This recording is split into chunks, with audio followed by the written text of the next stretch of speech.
Assalamualaikum warahmatullahi wabarakatuh. Berjumpa kembali dengan saya Ustazah Lismi Setianingsih. Pada kesempatan hari ini kita akan belajar tentang gerak pada hewan. Apa saja yang akan kita pelajari pada gerak pada hewan? Yang pertama, gerak hewan di air. Bagaimana hewan di air, misalkan ikan itu dapat bergerak atau berenang dengan mudah ya di air. Karena hewan di air ini memiliki alat gerak yakni berupa sirip. Yang kedua adalah gerak hewan di udara, misalkan burung. Bagaimana burung itu bisa dengan mudah dengan terbang ya? Karena memiliki alat gerak yakni berupa sayap. Yang ketiga, gerak hewan di darat. Bagaimana hewan yang ada di darat itu bisa dengan mudah bergerak dengan tubuhnya yang sangat besar, misalnya seperti gajah ini ya. Karena memiliki otot dan tulang yang kuat. Mari kita pelajari lebih mendetail. Yang pertama adalah gerak hewan di air.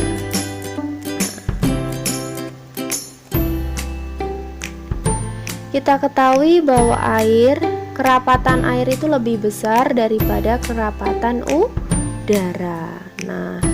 Sehingga gaya angkat air itu lebih besar daripada gaya angkat di udara. Sehingga hewan yang hidup di air itu memiliki massa jenis yang lebih kecil dibandingkan dengan lingkungannya. Jadi Allah Subhanahu wa Ta'ala itu telah menciptakan sehingga supaya hewan yang ada di air itu lebih mudah berenang ya, dia memiliki massa jenis yang kecil, sehingga ikan itu dapat melayang atau berenang dengan mudah di air dengan mengeluarkan sedikit energi ya.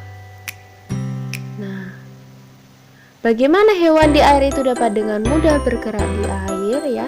Karena bentuk tubuhnya torpedo atau streamline, sehingga memungkinkan tubuhnya itu dapat meliuk dari sisi ke sisi yang lainnya.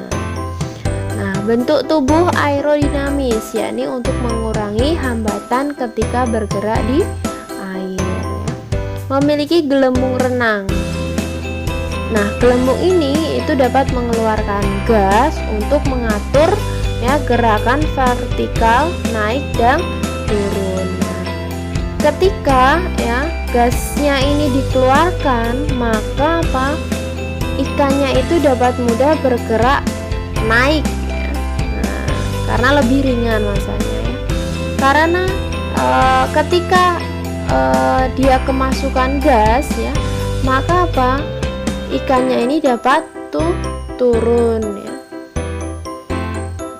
Yang keempat adalah tubuh ikan itu dilengkapi dengan otot dan tulang belakang yang fleksibel untuk mendorong ekor dan sirip ikan di dalam air. Yang kelima, memiliki ekor dan sirip yang lebar untuk mengontrol arah pergerakan dan stabilitas atau keseimbangan. Ini ada sirip ekor, ini sebagai alat kemudi, ini seperti sopir ya, kemudinya. Kemudian ekor dan sirip ekor ya, ini untuk mendorong ikan di dalam air ya. Ini ada ekor dan sirip ekor ya. Kemudian sirip punggung ya, ini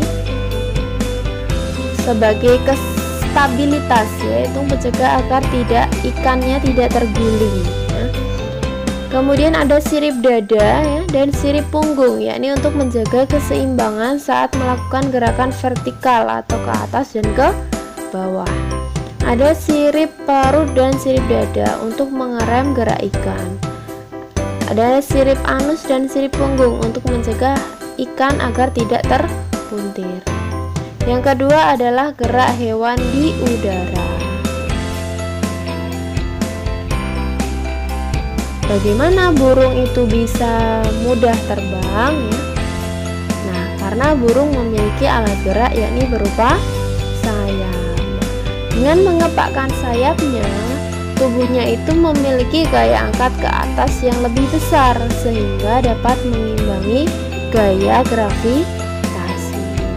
Sayapnya memiliki susunan kerangka yang ringan, tulang dada kuat dan otot yang kuat ya. Untuk mempermudah menggerakkan sayapnya tadi. Nah, prinsip cara kerja burung terbang itu karena bentuk sayapnya itu aerofoil ya, seperti ini ya, aerofoil yang diterapkan pada pesawat terbang. Nah, jadi kerjanya seperti ini. Karena bentuk sayapnya aerofoil sehingga udara itu mengalir di bagian atasnya, atas sayap itu lebih besar ya. Coba di bawah dengan yang atasnya ini, maka udara akan mudah mengalir di mana? Di bagian atasnya. Karena udara mengalir di bagian atasnya itu lebih cepat, maka akibatnya tekanan udara di bawah itu meningkat. Nah, saat sayapnya itu dikepakkan, udara akan mengalir ke bawah ya. Nah, sehingga menghasilkan gaya yang berlawanan sehingga burung terangkat ke atas. Nah, yang ketiga, gerak hewan di darat. Nah, bagaimana gajah itu bisa bergerak dengan tubuhnya yang sangat besar? Nah, bagaimana harimau ya itu bisa bergerak ya dengan sangat cepat ya? Bagaimana kuda itu ya bisa bergerak jauh dengan membawa beban yang berat ya di punggungnya ya? Bagaimana kijang itu bisa melompat ya? Nah, mari kita bahas di gerak hewan di darat. Nah, hewan di darat itu memiliki otot tulang yang kuat untuk mengatasi inersia atau kecenderungan tubuh untuk diam dan untuk menyimpan energi sehingga bisa melakukan berbagai aktivitas. Nah, kecepatan gerak hewan di darat itu berbeda-beda tergantung pada struktur tulang dan otot yang dimiliki. Misalkan gajah ini ya, gajah itu memiliki kaki yang besar, pendek, dan lurus ya. Nah, untuk menopang tubuhnya yang berat. Coba kalau gajah ini kakinya kecil, nah otomatis tidak bisa menopang tubuhnya yang berat ya. Karena tadi ya kakinya besar, pendek ya, otomatis dia harus menapakkan semua kakinya sehingga inersianya menjadi besar, sehingga bergeraknya lamban. Nah, lain halnya dengan kijang. Nah, kijang ini memiliki kakinya ramping kecil sehingga untuk berjalan dan berlari dia hanya di atas kukunya, sehingga inersianya kecil, maka gaya geseknya juga kecil sehingga bergeraknya lebih cepat. Nah, bagaimana kuda itu bisa berlari jarak jauh dengan membawa beban? Nah, karena kakinya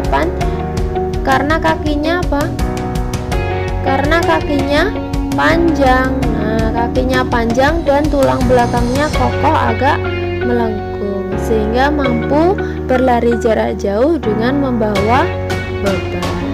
Nah, berbeda halnya dengan harimau. Jadi harimau itu struktur tulang belakangnya itu lentur. Nah, dia bisa berlari dengan cepat. Namun dia tidak mampu berlari dengan jarak yang sangat jauh. Dia dapat berlari dengan cepat, namun dia tidak dapat berlari dengan jarak jauh. Demikian materi tentang gerak hewan pada hari ini. Semoga bermanfaat. Jika ada pertanyaan, kita diskusikan di Google Classroom maupun di grup WhatsApp. Demikian, wassalamualaikum warahmatullahi wabarakatuh.